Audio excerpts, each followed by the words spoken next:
Et c'est ça qui est assez dingue. En fonction des performances du joueur dans le vrai monde, dans la vraie vie, dans les vrais clubs en fait, si tu veux, ton NFT va avoir un score de performance. J'en ai presque marre de couvrir ces news parce que toutes les semaines, il y en a 2-3 nouvelles. La SEC s'acharne sur tout le monde.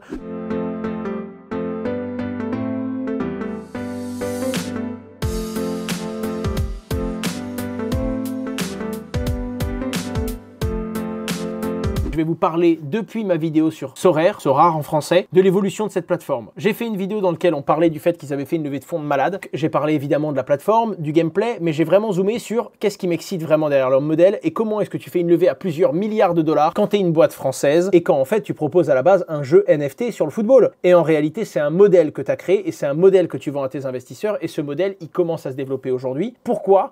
Déjà parce qu'ils en ont enfin les moyens et ensuite parce que maintenant, ils se sont développés sur d'autres types de sports. Je vais vous montrer ça tout de suite. Je vous réintroduis quand même Sorare. C'est du fantasy football où globalement tu vas acheter entre guillemets des cartes de joueurs. Chaque carte est un NFT, donc tu détiens ce NFT, tu en as la propriété et tu vas constituer tes équipes pour réaliser des matchs. En fonction de différentes choses, ta carte va avoir de la valeur. Déjà en fonction de la rareté, parce que tu as des cartes plus ou moins rares. Et ensuite, en fonction de ta rareté, tu vas pouvoir faire différentes performances avec. Quand tu vas inscrire tes cartes, tu vas participer à des tournois et en fonction, et c'est ça qui est assez dingue, en fonction des performances du joueur dans le vrai monde, dans la vraie vie, dans les vrais clubs en fait, si tu veux, ton NFT va avoir un score de performance. Et en fonction de ça, si tu as un joueur qui cartonne, tu l'as mis dans un tournoi ou en plus de ça, tu as gagné parce que tes joueurs ont performé, eh bien tu peux gagner soit de la crypto, soit des NFT, soit tout simplement du cash. Et ça, je pense que vous l'avez vu passer depuis ma dernière vidéo, il y a évidemment un nouveau partenaire sponsor. Est-ce que vous avez vu cette pub, les gars?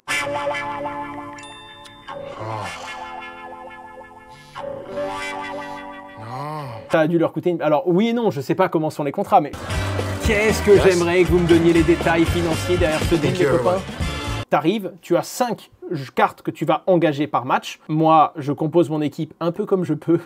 Je le dis honteusement, mais autant vous dire que si Thibaut était là, il m'arracherait les cheveux. C'est un peu particulier parce que même quand le monde du football perf, t'as le monde des cryptos en parallèle, et même quand t'as plus de bull run en crypto, des fois t'as le monde du football qui pète. Ça fonctionne comment les tournois? Il y a un gameplay et tout. En fait, ça va pas être un gameplay comme tu l'entends où tu vas utiliser le joueur. C'est vraiment, tu composes tes équipes, tu choisis qui tu fais jouer, entre guillemets, comme je t'ai montré tout à l'heure, et après tu attends les résultats du vrai match. Et ensuite, en fonction de tes résultats, si t'as performé, t'as des box, et quand tu ouvres des box, t'espères avoir des bonnes cartes. Évidemment, plus ta box est rare, plus tu peux espérer avoir quelque chose. Et ceci, je vous le rappelle, non seulement c'est sponsorisé, donc c'est important pour moi de le rappeler, c'est pas un appel à l'investissement, et surtout, investir comporte des risques. Donc faites très attention, et surtout n'oubliez pas que vous pouvez commencer à jouer gratuitement. Hello Asher, petite question, je ne comprends pas la différence entre réseau et blockchain, c'est la même chose. Quand les gens disent change de réseau ou change de blockchain, c'est la même chose. Étant donné que chaque blockchain, tu peux faire circuler différentes crypto-monnaies dedans, c'est à peu près la même chose, en tout cas dans le discours commun des gens. Juste pour info, vous savez que Kraken va créer son Layer 2, comme Coinbase. Au passage, ils ont obtenu un grant et ils ont obtenu 42 milliards de dollars. Qu'est-ce que je dis milliards?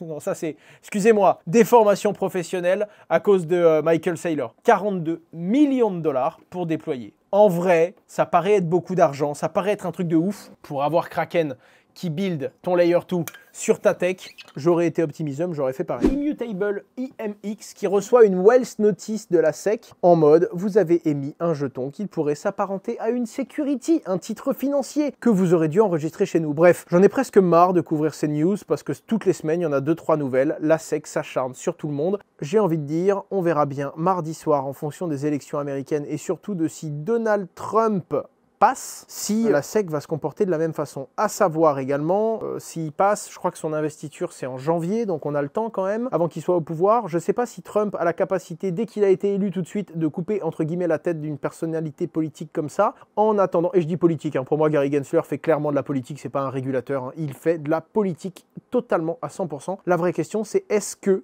il va réussir à faire sauter Gary Gensler comme il avait prévu de le faire Day One. Maintenant, quand je pense que Day One, ça veut dire janvier. Enquête sur MRBeast. Bon, pour faire simple, apparemment, il investissait pas que dans des projets. Il y a eu des très gros montages comme ça, avec énormément de wallets, énormément de choses. J'ai pas tout creusé dessus parce que c'est très complexe. Mais apparemment, il aurait pris des positions sur énormément de projets. Je ne vais pas vous en mentir, j'en connaissais pas mal quand même dans ces projets. Et alors, attends. MRBeast, KSI, Lazarbim, Axel Becker, qui ont pour la plupart collaboré avec MRBeast sur YouTube. Cela indique qu'ils ont pu disposer d'informations privilégiées sur ces promotions pour obtenir des cryptos avant que ça pump. Quand tu vois le gras de Tether, ça donne pas envie de faire un stablecoin. Mon pote, on était déjà sur cette idée-là. Je sais pas si vous avez suivi l'initiative Usual, qui a été lancée par Pierre Persson et Adley. À la base, la toute première itération de ce stablecoin, c'était avec Pierre et on bossait dessus ensemble. Mais on a eu pas mal de problèmes, puis après j'avais plus le temps, puis j'étais sur autre chose. Et puis après, ils ont repris le projet, ils ont été dans une totalement autre direction avec une autre équipe. Moi, je suis investisseur quand même dedans. Mais du coup, ils ont lancé Usual et ils ont eu un succès. Enfin, ils ont fait un travail formidable. Ils ont fait un très très gros boulot. Je crois qu'ils ont 400 millions de supply. C'est extraordinaire. Tu penses qu'Ethereum va se faire bouffer par Solana? Non, pas par Solana. Je pense qu'Ethereum peut se faire bouffer par d'autres layers. Peut-être, t'as Ethereum, les gens disent que Solana, c'est un Ethereum killer. T'as Sui, les gens disent que c'est un Solana killer. T'as Starknet, les gens disent que c'est un Sui killer. Là, pour moi, il faut qu'on attende, mais toutes les Layer 1 sont en difficulté en ce moment, la plupart en tout cas, à part Solana et à part 2-3. Polygon est mort. Polygon avec un E. Non, comme 90% des crypto-monnaies qui tirent la gueule aujourd'hui, les amis. Il y a Bitcoin qui perd, il y a Ether qui perd beaucoup moins, il y a 2-3 cryptos qui cartonnent, c'est vrai. Et ensuite, il y a tout le monde qui pleure du sang. Voilà. Donc, au lieu de me lister tous les noms des projets en mode « Pourquoi est-ce qu'ils ne performent pas ?» Comprenez que tout est comme ça.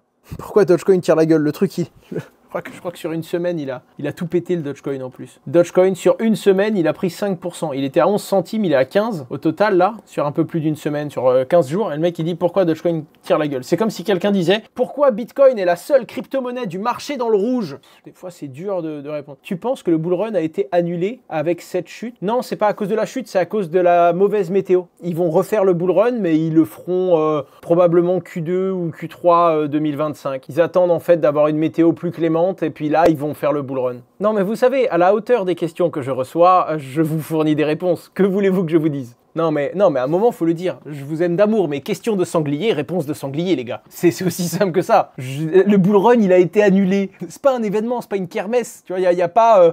allez, on prépare les pétards et les feux d'artifice parce que ce soir, c'est bull run. D'ailleurs, bull run, quelle est ta définition? Pour certains, il y a eu un bull run en Q1, mais en fait, c'est juste Bitcoin qui a démarré. Tout le retail est revenu en pensant que ça allait décoller, et finalement, c'était juste Bitcoin. D'autres se disent qu'il va y avoir un bull run en fonction des cycles et du halving, comme il y a toujours eu, mais on l'attend toujours. Et d'autres disent, mais attendez, si on regarde juste le Bitcoin, on est déjà grave en bull run. Et puis d'autres disent, même s'il y a un bull run qui arrive, qu'est-ce qui nous dit qu'il va accrocher toutes les autres cryptos? Et à l'époque, on avait peut-être 10, 20, 50 ou 100 fois moins de crypto-monnaies qu'aujourd'hui. Donc même si tu as un bull run, tu as des cryptos qui vont rester sur le carreau.